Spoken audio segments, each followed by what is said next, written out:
మత్తయి సువార్త 6వ అధ్యాయం 25వ వచనం నుండి 34వ వచనం వరకు చదువుకుందాం.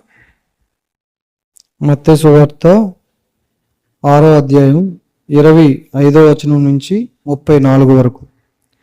అందువలన నేను మీతో చెప్పినదేమనగా, ఏమి తిందుమో ఏమి త్రాగుదుమో అని మీ ప్రాణమును గూర్చి అయినను, ఏమి ధరించుకుందుమో అని మీ దేహమును గూర్చి అయినను చింతింపకుడి. ఆహారము కంటే ప్రాణమును, వస్త్రము కంటే దేహమును గొప్పవి కావా? ఆకాశ పక్షులను చూడుడి, అవి విత్తవు, కోయువు, కొట్లలో కూర్చుకొనవు, అయినను మీ పరలోకపు తండ్రి వాటిని పోషించుచున్నాడు. మీరు వాటికంటే బహుశ్రేష్ఠులు కారా? మీలో ఎవడు చింతించుట వలన తన ఎత్తు మూరెడెక్కువ చేసుకొనగలడు? వస్త్రములను గూర్చి మీరు చింతింపకునేలా అడవి పువ్వులు ఎలాగూ నెదుగుచున్నవో ఆలోచించుడి. అవి కష్టపడవు, వడకవు, అయినను తన సమస్తము వైభవముతో కూడిన సొలొమోను సహితము వీటిలో నొకదాని వలనైనను అలంకరింపబడలేదు. నేడుండి రేపు పోయిలో వేయబడు అడవి గడ్డిని దేవుడిలాగూ అలంకరించిన ఎడల, అల్ప విశ్వాసులారా, మీకు మరి నిశ్చయముగా వస్త్రములు ధరింపజేయును గదా. కాబట్టి ఏమి తిందుమో ఏమి త్రాగుదుమో ఏమి ధరించుకుందుమో అని చింతింపకుడి. అన్యజనులు వీటన్నిటి విషయమై విచారింతురు. ఇవన్నీ మీకు కావాలనని మీ పరలోకపు తండ్రికి తెలియను. కాబట్టి మీరు ఆయన రాజ్యమును నీతిని మొదట వెతుకుడి, అప్పుడు అవన్నీ మీకు అనుగ్రహింపబడును. రేపటిని గూర్చి చింతింపకుడి, రేపటి దినము దాని సంగతులను గురించి చింతించును. ఏ నాటికి ఈడు ఆ నాటికి చాలును. దేవుడు తన పరిశుద్ధ వాక్యమును దీవించునుగాక. తల్లు వంచుదాం, చిన్న ప్రార్థన చేసుకుని దేవుని వాక్యాన్ని ధ్యానించుకుందాం. ప్రార్థన. మహాపరిశుద్ధుడు అయిన మా దేవ, కృపగల తండ్రి, నీకు స్తోత్రములు. తండ్రి, నీ వాక్యమును క్రమముగా మేము నేర్చుకుంటూ ఉండగా మాకు మీరు సహాయమును దయచేయండి. తండ్రి, నీ వాక్యములో నుండి మీరు మాతో మాట్లాడండి. తండ్రి, మేము ఎన్నో విషయాలు నేర్చుకోవలసి ఉంది. తండ్రి, మేము ఏ విషయాల్లో వెనకబడి ఉన్నామో తండ్రి నీ వెరిగిన వాడు గనుక తండ్రి మాతో మాట్లాడి మమ్మలను ప్రోత్సహించి ఏ విధంగా మమ్మలను బలపరచాలో ఆ విధంగా నీ మాటల ద్వారా బలపరిచి తండ్రి నీ సన్నిధిలో నీ యొక్క వాక్యానుసారముగా ఈ సమాజములో మమ్మలను నీ సాక్ష్యార్థమై నిలవబెట్టుకొనమని, ఈ సమయంలో మాతో మీరు సూటిగా మాట్లాడమని, నీ చిత్తమంతా మాకు తెలియపరచమని, వినగలిగే చెవులను, గ్రహించగలిగే హృదయాన్ని మాకు దయచేయమని యేసు క్రీస్తు మహాపరిశుద్ధ నామమున అడిగి వేడుకుని ప్రార్థన చేస్తున్నాం పరమ తండ్రి, ఆమెన్. అందరికీ ప్రభునామంలో మా హృదయపూర్వక వందనములు తెలియచేస్తూ ఉన్నాను. ఇక్కడ ఈ వాక్య భాగములో ప్రాముఖ్యమైన విషయం ఏమిటి అంటే, చింతించకండి అని దేవుని వాక్యంలో దేవుడు చెప్తున్నాడు. మనుషులు తొందరగా చింతపడతా ఉంటారు, ఆందోళన పడిపోతూ ఉంటారు. ఎక్కువ ఒత్తిడి మన మీదకి మనం తీసేసుకుంటూ ఉంటాం. దేవుడు ఏమంటాడంటే, నీ భారమంతా నా మీద వెయ్యి అని చెప్తాడు. నీ భారములను మోయగలిగినటువంటి దేవుడను నేనున్నాను అని దేవుడు మాట్లాడతాడు. చాలామంది మన యొక్క సంతోషాన్ని పంచుకోవడానికి సిద్ధంగా ఉన్న వాళ్ళు చాలామంది ఉంటారు. మన యొక్క ఆహారాన్ని పంచుకోవడానికి చాలామంది కనబడతారు. మన యొక్క మంచి మంచి వాటన్నిటిలో కూడా పాలిభాగస్తులు చాలామంది కనబడతారు. కానీ ఎప్పుడైతే మనము నిరుత్సాహంలో ఉంటామో, బాధల్లో ఉంటామో, వ్యాధుల్లో ఉంటామో, మనుషులు ఆటోమేటిక్గా ఏమవుతారంటే మనకు దూరం అయిపోతూ ఉంటారు. కాబట్టి ఆ సమయంలో మనుషుడు ఏమైపోతాడు? ఒంటరి అయిపోతాడు. అలా ఒంటరి అయిపోయినటువంటి మనుషునికి దేవుడు ఏమని చెప్తున్నాడు అంటే, నీవు ఒంటరివి కావు, నేను నీకు తోడుగా ఉన్నాను అని దేవుడు మాట్లాడుతున్నాడు. చాలామంది మనుషులే శాశ్వతము, మనుషులతో ఉండేటటువంటి ఆప్యాయతలే శాశ్వతము అని దేవుణ్ణి విడిచిపెట్టుకున్నటువంటి వ్యక్తులు కూడా మనకు కనబడతా ఉంటారు. కుటుంబాల్లో రకరకాల విషయాలు జరుగుతూ ఉంటాయి. ఆదివారం ఆరాధన మానేసి కూడా చాలామంది ఆ విషయాల్లో పార్టిసిపేట్ చేస్తూ ఉంటారు. కొంతమంది ఆదివారం ఒక్కరోజు మమ్మల్ని మన్నించండి అని చెప్పి ఆరాధనకు వచ్చేవాళ్ళు ఉన్నారు. కొంతమంది దేవుని పిల్లలై ఉండి వేరే వేరే ఇతర పనులు ఆదివారమే పెట్టుకుని దేవుణ్ణి విడిచిపెట్టి వెళ్ళిపోయేవారు కూడా లోకానికి ప్రాముఖ్యతనిచ్చేవారు, బంధువులకు ప్రాముఖ్యతనిచ్చేవారు, స్నేహితులకు ప్రాముఖ్యతనిచ్చేవారు, దేవుణ్ణి విడిచిపెట్టేసేవారు చాలామంది కనబడతారు. కానీ ఎప్పుడైతే మనం దేవుణ్ణి విడిచిపెట్టుకుంటున్నామో, దేవునికి దూరం అవుతున్నామో, చింతలు మన జీవితంలోనికి వస్తాయి, బాధలు మన జీవితంలోనికి వస్తాయి. ఎందుకంటే దేవుణ్ణి విడిచిపెట్టేసుకున్నవాడు వాడి యొక్క భారాన్ని వాడే మోయాలి, వాడి యొక్క బాధను వాడే భరించాలి. కానీ దేవుణ్ణి కలిగిన వాడు ఏం చేస్తాడు అంటే వెంటనే మోకాళ్ళేస్తాడు, ప్రార్థన చేస్తాడు, తన యొక్క బాధంతా దేవునితో చెప్పుకుంటూ ఉంటాడు. కాబట్టి దేవుణ్ణి విడిచిపెట్టేసుకుంటే, దేవునికి దూరం అయిపోతే, ప్రార్థనకు దూరం అయిపోతే ఎవరితో చెప్పుకుంటావు నీ కష్టాన్ని? మనుషులు వింటారా అంటే ఎవ్వరూ కష్టాలు వినరు. సంతోషకరమైన విషయాలు వింటారేమో, పాపపూరితమైనటువంటి దురద చెవులు గలవారు పాపపూరితమైనటువంటి విషయాలు వింటారేమో, కానీ నా కష్టం చెప్తాను వినండి అంటే ఎవరు వినరు. ఎవరు ఆలకిస్తారు అంటే దేవుడు ఆలకిస్తాడు. మనకి ఏదన్నా కష్టం వచ్చిందంటే మోకాళ్ళు వేసి దేవునికి చెప్తా ఉంటే దేవుడు బాబోయ్ నాకు చెప్పొద్దు అనకుండా మన కష్టాన్నంతా ఆయన ఆలకిస్తాడు, కష్టాన్ని తీరుస్తాడు. మరలా దేవుని యొక్క సహవాసములో మనకు లభించినటువంటి గొప్ప ధన్యత ఏమిటి అంటే దేవుడు మనకిచ్చినటువంటి సేవకులు కూడా మనకి ఏదన్నా కష్టం వస్తే ఆ కష్టాన్ని ఓపికగా ఆలకిస్తూ ఉంటారు, ఇబ్బందుల గురించి అడిగి తెలుసుకుంటూ ఉంటారు. ఏదైనా అంతా కులాసయ్యానా, అంతా బాగున్నారా, క్షేమమా అని ఎవరు అడుగుతూ ఉంటారు? సేవకులు అడుగుతూ ఉంటారు. ఎందుకంటే ఎక్కడ ఏ కష్టం ఉందో, ఏ భారం మీ మీద వేసుకుంటున్నారో దేవునికి అప్పగించండి అని చెప్పడానికి, మరలా మీకు బదులుగా మీతో పాటుగా దేవుని సన్నిధిలో మోకాళ్ళేసి ప్రార్థన చేయడానికి దేవుని సేవకులు సంసిద్ధంగా ఎల్లప్పుడూ మీకు అందుబాటులో ఉండడం మనం చూస్తాం.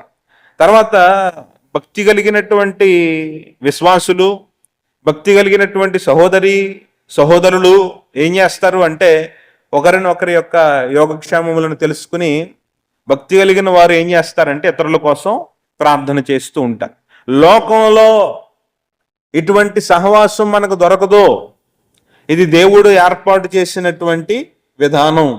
ఇది సంఘములో లభ్యమయ్యేటటువంటి గొప్ప సదవకాశం.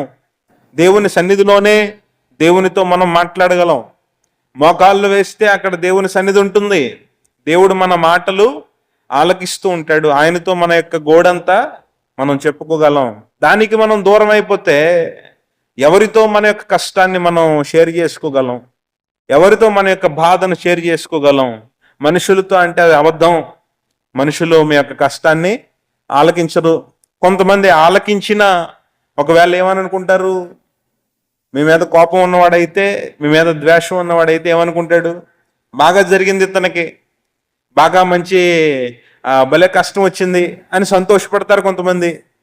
కానీ ఆత్మ సంబంధులు ఏం చేస్తారు? భక్తి కలిగిన వారు అయ్యో చింతలో ఉన్నారు, వీళ్ళు బాధలో ఉన్నారు, కష్టంలో ఉన్నారు అని చెప్పి వాళ్ళ కోసం వీళ్ళు కూడా ఏడుస్తారు, కన్నీరు గారుస్తారు.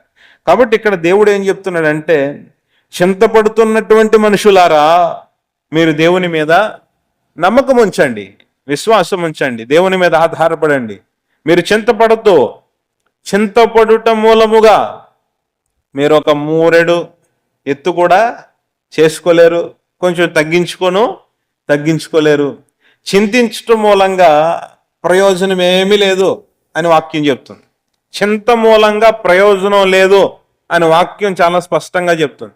చాలామంది కష్టం వస్తే బాధపడుతూ ఉంటారు. బాధపడటం వలన ప్రయోజనం ఏమిటి? బాధపడుతూ ఏడుస్తూ ఉండడం వలన మూలనకెళ్ళి కూర్చుని ఏమీ తినకుండా అలిగినంత మాత్రాన నీకు కలిగేటటువంటి ప్రయోజనం ఏముంది? నోరు తెరవాలి. దేవుడు ఏమంటాడు? నీ నోటిని బాగుగా తెరువుము, నేను దానిని నింపుతాను అంటాడు. అంటే మన యొక్క ప్రార్థనను మనం ప్రారంభిస్తే ఆ ప్రార్థనను దేవుడే ఏం చేస్తూ ఉంటాడు? కొనసాగిస్తూ ఉంటాడు. మనం దేవునితో మాట్లాడగలుగుతాం. ఇక్కడ మనం చూస్తే చింతించకూడదు అని చెప్పినటువంటి దేవుడు అంతటితో ఆగిపోకుండా ఎందుకు చింతించకూడదు అనే దాని గురించి కూడా బలమైనటువంటి కారణాలు అక్కడ చెప్పబడ్డాయి. ఎందుకు చింతించకూడదు చింతించకూడదు చింతించకూడదు అంటున్నారు కదా, ఎందుకు చింతించకూడదు అంటే వాక్యం దానికి సమాధానం చెప్తుంది.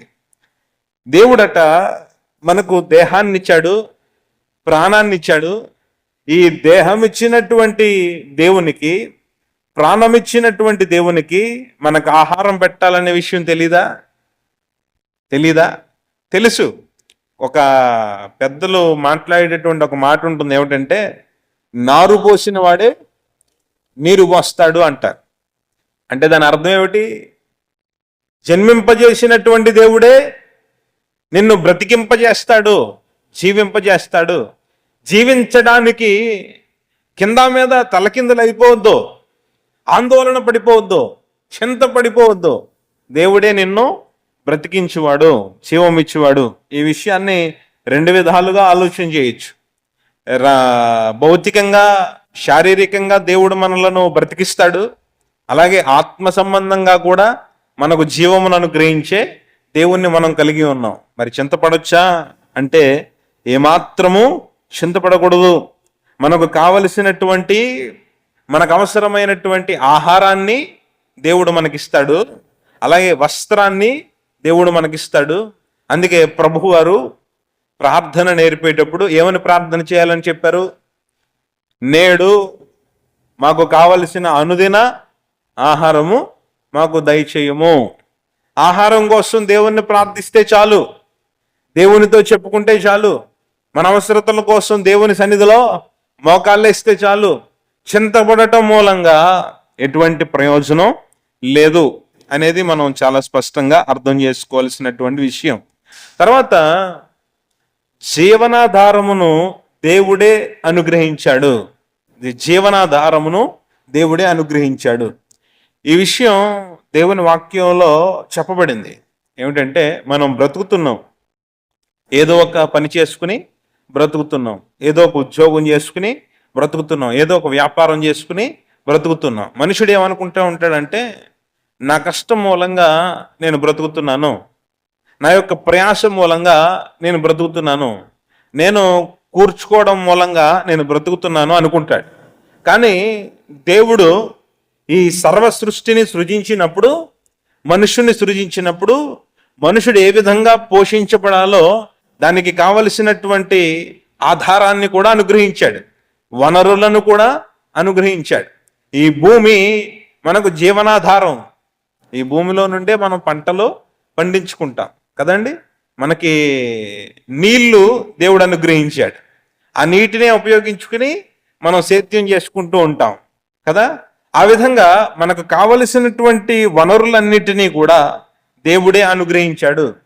దేవుడిచ్చిన వాటిని మనం ఏం చేసుకుంటున్నామంటే ఉపయోగించుకుని ఏదో ఒక వృత్తిని మనం ఏర్పాటు చేసుకుని ఆ వృత్తిలో మనం జీవిస్తూ ఉన్నాం. కానీ ఆ వృత్తికి ఆధారాన్ని మూలాన్ని మనం వెతికితే అది దేవుడిచ్చినదే అయి ఉంటుంది.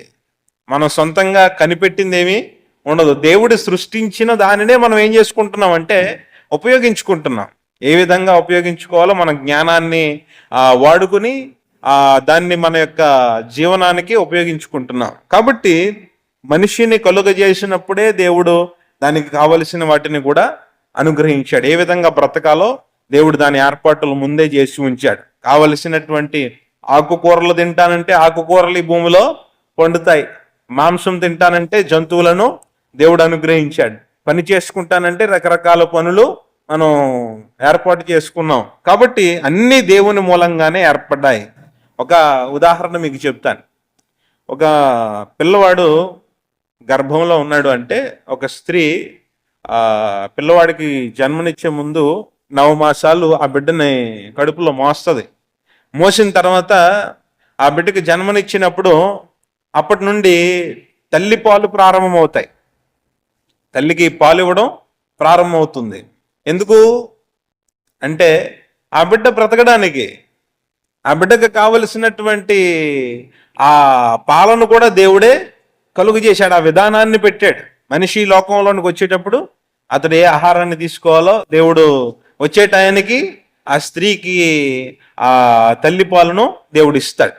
కొంతమంది బాధపడుతూ ఉంటారు, కొంతమంది స్త్రీలు ఆ పాలు తక్కువగా ఉన్నప్పుడు ఆ రకరకాల మందులు వాడుతూ ఉంటారు, ఎందుకంటే పిల్లలకి సరిపోవడం లేదని. కొంతమందికి సమృద్ధిగా పాలు ఉంటాయి, వాళ్ళు ఇంకా వీళ్ళు తాగట్లేదండి అని కొంతమంది చెప్తూ ఉంటారు. కాబట్టి ఏదేమైనా పిల్లవాడు పుట్టేటప్పటికీ కావలసినటువంటి ఆహారాన్ని కూడా దేవుడు ఏ విధంగా ఆ ఉదాహరణతో మీకు చూపిస్తున్నాను, ఏ విధంగా పాలను సిద్ధపరిచాడో అదే విధంగా పిల్లవాడు ఎదుగుతూ ఉన్నప్పుడు అతనికి కావలసినటువంటి జ్ఞానాన్ని, అతనికి కావలసినటువంటి తెలివితేటలను, అతనికి కావలసినటువంటి బలమును, శక్తిని దేవుడు ఏం చేస్తూ ఉంటాడంటే అనుగ్రహిస్తూ ఉంటాడు. తర్వాత ఎదిగినప్పుడు అతడు ఏ పని చేసుకోవాలో, ఏ విధంగా బ్రతకాలో కూడా జీవనాధారం దేవుడే చూపిస్తాడు. మనం దేవుని మీద ఆధారపడితే దేవుడు మనలను ముందుకు నడిపిస్తాడు అనే విషయం మీకు అర్థం కావడానికి ఈ విషయాలన్నీ కూడా నేను మీతో చెప్పడం జరిగింది. కాబట్టి ఎక్కడైతే మనం ప్రాణం ఉండడం చూస్తామో అక్కడే దానికి కావలసినటువంటి ఆహారాన్ని కూడా దేవుడు సిద్ధపరిచి ఉండడం మనం చూస్తాం. ఇక్కడ కొన్ని ఉదాహరణలు చెప్పబడ్డాయి వాక్యంలో. ఏమనంటే ఆకాశ పక్షులను మీరు చూడండి అని దేవుడు చెప్తాడు. పక్షులను మీరు చూడండి, అవి ఏమన్నా దాచుకుంటున్నాయా అంటే ఏమీ దాచుకోవు.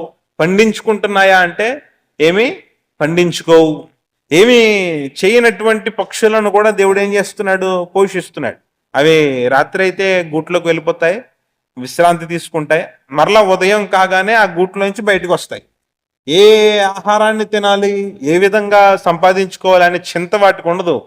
దాని యొక్క జీవనాన్ని వెతుక్కుంటూ, ఆహారాన్ని వెతుక్కుంటూ వెళ్ళిపోతూ ఉంటాయి. ఎక్కడో దిక్కున ఆహారాన్ని సంపాదించుకుంటే మరలా సాయంకాలానికి గూటికి చేరుకుంటూ ఉంటాయి.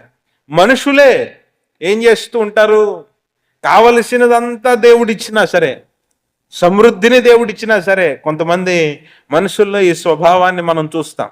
సమృద్ధినిచ్చినా సరే ఇంకా ఏదో కావాలి, ఇంకా ఏదో కావాలి, ఇంకా ఏదో కావాలి అనే మనసుతో మనిషి పరిగెడుతూనే ఉంటాడు, అత్యాశతో పరిగెడుతూనే ఉంటాడు. పక్క వాళ్ళని చూసో, ఇతరులను చూసో, ఇంకా అతని వలె నేను ఉండాలి, లేకపోతే అతని వలె తినాలి, అతని వలె ధరించుకోవాలి, అతని వలె కొనుక్కోవాలి, ఈ ఆలోచనలతో, లేకపోతే నలుగురికి చూపించుకోవాలి అనే ఆలోచనలతో మనుషుడు ఏం చేస్తాడంటే అవసరానికి మించి పరుగు పెట్టడానికి ప్రయత్నం చేస్తూ ఉంటాడు.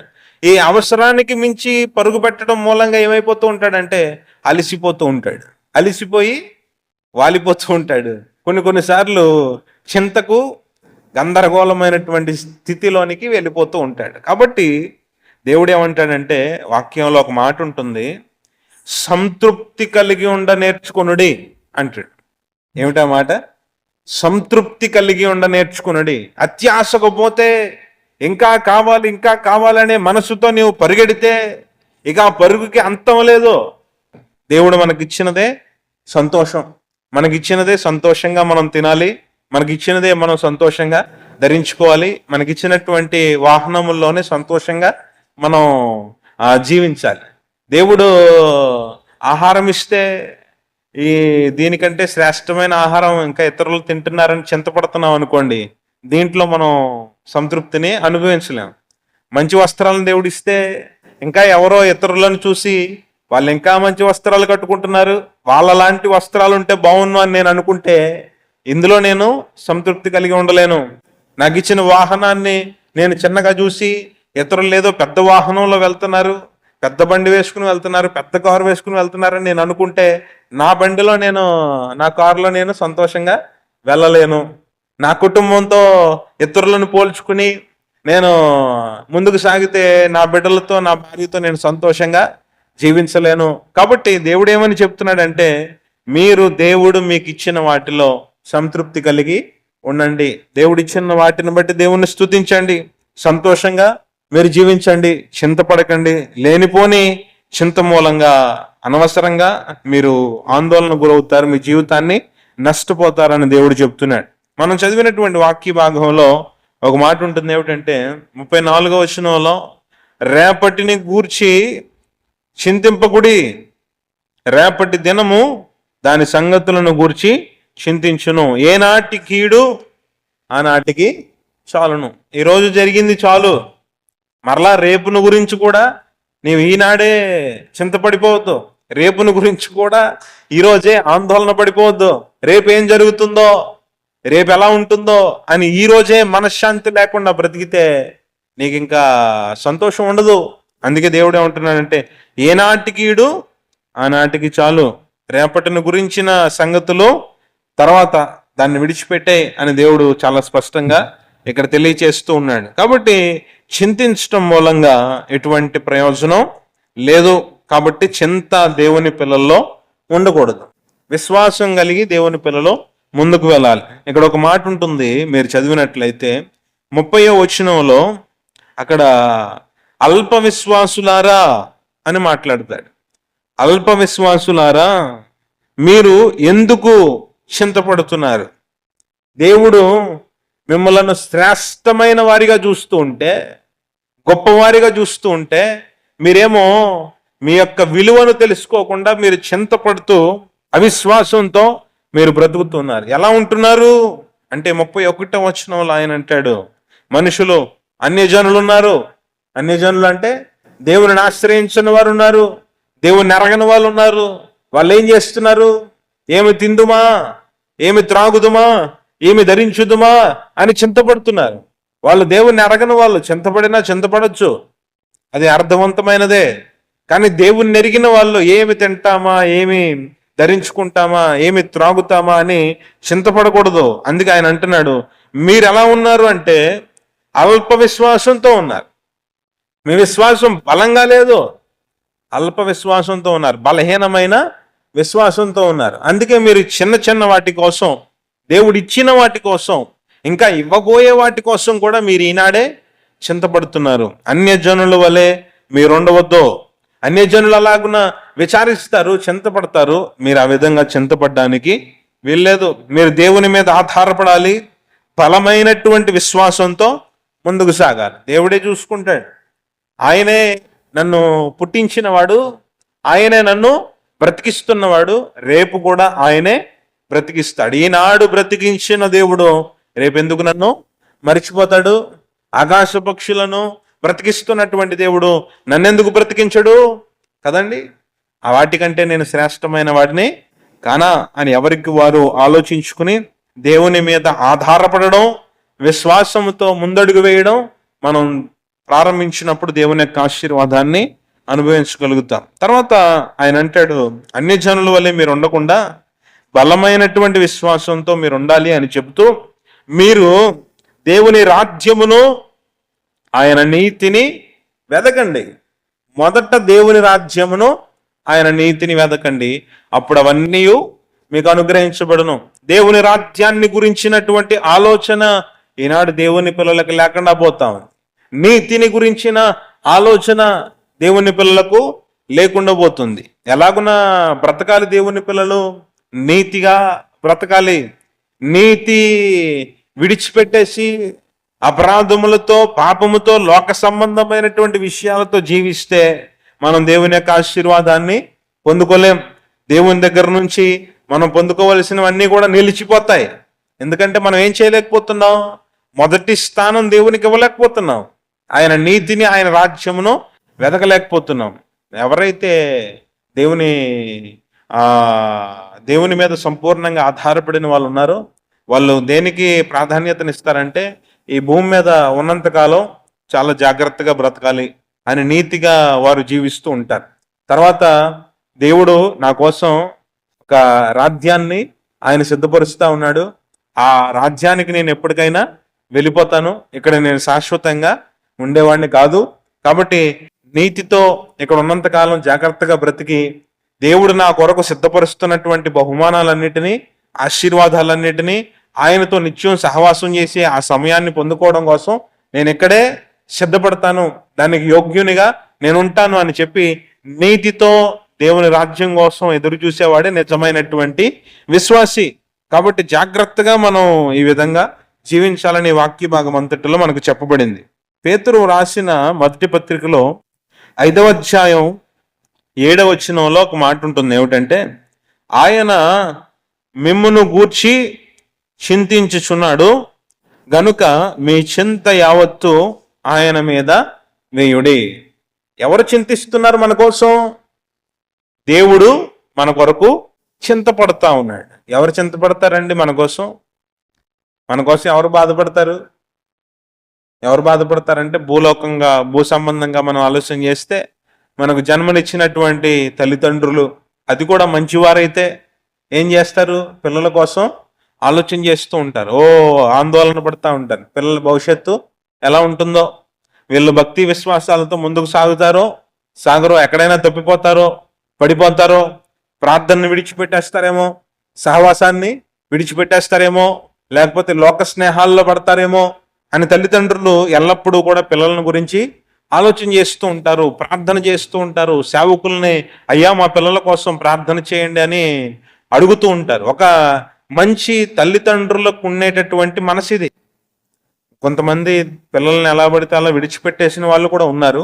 అందుకే నేను ఏమని చెప్తున్నానంటే మంచి తల్లిదండ్రులు అని చెప్తున్నాను. మంచి తల్లిదండ్రులు తమ పిల్లల కోసం ఎంత చింతపడితే, సర్వసృష్టికర్త అయినటువంటి దేవుడు, ప్రేమామయుడైనటువంటి దేవుడు ఏం చేస్తాడు? ఇంకా వీరికంటే ఎక్కువగా ఆయన మన గురించి ఆలోచన చేస్తాడు. ఆయన మిమ్మల్ని గురించిన కలిగి ఉన్నటువంటి ఉద్దేశములు, తలంపులు ఎంతో గొప్పవి అని వాక్యం చెప్తోంది. దేవుడు మన ఎడల కలిగి ఉన్నటువంటి ఆ ఉద్దేశములు, తలంపులు ఎంతో గొప్పవి. తల్లిదండ్రులు ఎలాగైతే మన యొక్క యోగక్షేమముల గురించి ఆలోచన చేస్తున్నారో, మన కోసం ప్రార్థన చేస్తున్నారో, మన కోసం చింతపడుతున్నారో, పరమ తండ్రి అయినటువంటి దేవుడు కూడా మన గురించి చింతపడుతున్నాడు. తండ్రి కుడి పార్శ్వమందున్నటువంటి ప్రభువు సకల పరిశుద్ధుల కొరకు ఆయన నిత్యము మొరపెడుతూ ఉన్నాడని వాక్యం చెప్తుంది. ఆయన ప్రార్థన చేస్తూ ఉన్నాడు. ఎందుకు మనం చింతపడాలి? మన కొరకు చింతపడే దేవుడు ఉండగా, మన కొరకు ఆలోచించే దేవుడు ఉండగా, మనకు సహాయం చేసే దేవుడు ఉండగా. అందుకే వాక్యం చాలా స్పష్టంగా చెప్తుంది, ఆయన మిమ్మల్ని గురించి చింతించుచున్నాడు కనుక మీ చింత యావత్తు ఆయన మీద వేయండి. మన చింత అంతా కూడా ఎక్కడ వేయాలి? దేవుని మీద వేయాలి. సహజంగా లోకంలో మనం జీవిస్తున్నప్పుడు రకరకాల భారాలు, రకరకాల చింతలు మనకు ఉండడం సహజం. నాకే చింత ఉంది, నాకే బాధ ఉందని ఎవరు అనుకోకూడదు. కొంతమంది వాళ్ళ కష్టాలు చెప్పేటప్పుడు మాట్లాడుతూ ఉంటారు, నాకే ఎందుకండి ఇంత కష్టం, నాకే ఎందుకండి ఇంత బాధ అంటూ ఉంటారు. లేదు, అందరికీ ఏవో ఉండే సమస్యలు ఉంటాయి. కానీ మనం అలా అనుకోకూడదు. నాకే సమస్య వచ్చిందని, నేనే చింతపడిపోతున్నానని, నేనే ఆందోళన పడిపోతున్నానని మనం అనుకోకూడదు. అందరికీ వస్తున్నాయి చింతలు. ఈ భూమి మీద జీవిస్తున్నటువంటి ప్రతి మనుషుడు ఏదో ఒక ఆందోళన కలిగి ఉన్నాడు. మరి లోక సంబంధులకు, ఆత్మ సంబంధులకు వ్యత్యాసం ఏమిటి అంటే, లోక సంబంధులు ఇదిగో వాక్యంలో చెప్పినట్లుగా అన్ని జనులు వారు చింతపడతారు. ఏమి తిందుమా, ఏమి త్రాగుదుమా, ఏమి ధరించుదుమా అని చింతపడతారు లోక సంబంధమైన వాటి కోసం. ఆత్మ సంబంధులు దేవుని మీద ఆధారపడిన వారు కనుక వాటి కోసం మీరు చింతపడకూడదు, వారి వల్లే మీరు ఉండకూడదు అని దేవుని వాక్యం చెప్పబడింది. కాబట్టి ఇక్కడ కూడా మనం చూస్తే ఆయన మన కొరకు చింతించుతున్నాడు. కాబట్టి మన యొక్క చింత అంతటిని కూడా ఆయన మీద వేయాలి. మనం ప్రశాంతంగా దేవుని మీద ఆధారపడి దేవుని సన్నిధిలో మొర్రబెట్టాలి తప్పించి మౌనంగా చింతపడటం మూలంగా ఎటువంటి ప్రయోజనం లేదు అని వాక్యంలో ఈ వచనం ద్వారా కూడా మనం అర్థం చేసుకుంటూ ఉన్నాం. తర్వాత కీర్తనల గ్రంథంలో 55వ కీర్తన 22వ వచనంలో కూడా ఇటువంటి మాటే చెప్పబడింది. ఏమిటంటే, నీ భారము యెహోవా మీద మోపుము, ఆయనే నిన్ను ఆదుకొనును, నీతిమంతులను ఆయన ఎన్నడును కదలనీయడు. కదండి, నీ భారమంతా కూడా ఎక్కడ వేయాలి? దేవుని మీద వేయాలి. ఆదుకునే దేవుడు నీకున్నాడు, సహాయం చేసే దేవుడు నీకు ఉన్నాడు. కాబట్టి నీ భారమంతా దేవుని మీద వేయండి. ఆయన అంటున్నాడు నీతిమంతులను. ఇక్కడ కూడా మరలా మనం చదివినటువంటి వాక్య భాగానికి మనం పోల్చుకోవచ్చు. ఏమిటి? మొదట దేవుని నీతిని, ఆయన రాజ్యమును వెదకండి, అప్పుడు అవన్నీ మీకు అనుగ్రహింపబడును అని దేవుడు చెప్పాడు. ఇక్కడ కూడా చూస్తే చూడండి, నీతిని అనుసరించే వారికి, నీతిమంతులను ఆయన ఎన్నడూను కూడా కదలనీయడు. అంటే ఏమిటి అర్థం? వారిని స్థిరపరిచేవాడు దేవుడే, వారిని బలపరిచేవాడు దేవుడే. దేవుడే మిమ్మల్ని స్థిరపరుస్తాడు. మీరు చేయాల్సింది ఏమిటి అంటే దేవుని రాజ్యాన్ని వెతకాలి, దేవుని నీతిని వెతకాలి. వెతికినప్పుడు దేవుడు మిమ్మలను స్థిరపరుస్తాడు, పోషిస్తాడు, ఆశీర్వదిస్తాడు, బలపరుస్తాడు. భూ సంబంధమైన ఆశీర్వాదములే కాదు, పర సంబంధమైన దీవెనలతో కూడా ఆయన పిల్లలను ఆశీర్వదించేటటువంటి దేవుడు. కాబట్టి ఆదుకునే దేవుణ్ణి కలిగినటువంటి దేవుని పిల్లలమైన మనం దేన్ని గురించి చింతపడకూడదు, ఆందోళన పడకూడదు. మన భారమంతా దేవుని మీద వేస్తే దేవుడే అన్నిటినీ చక్కపరుస్తాడు. అన్నిటినీ కూడా మనం ఏదైతే దేని గురించి జరగాలి అని కనిపెడతా ఉన్నామో వాటన్నిటినీ కూడా దేవుడే జరిగిస్తాడు. ఒక వచనాన్ని మీతో చెప్పి నేను వాక్యాన్ని ముగిస్తాను. యెషయా గ్రంథము 26వ అధ్యాయంలో 3వ వచనంలో ఉంటుంది, ఎవని మనస్సు నీ మీద ఆనుకొనునో వానిని నీవు పూర్ణ శాంతి గలవానిగా కాపాడుదువు, ఎలయనగా వాడు నీ యందు విశ్వాసం ఉంచి ఉన్నాడు. ఇది మన యొక్క వాక్య ధ్యానం అంతటికీ సరిపోయేటటువంటి వచనం.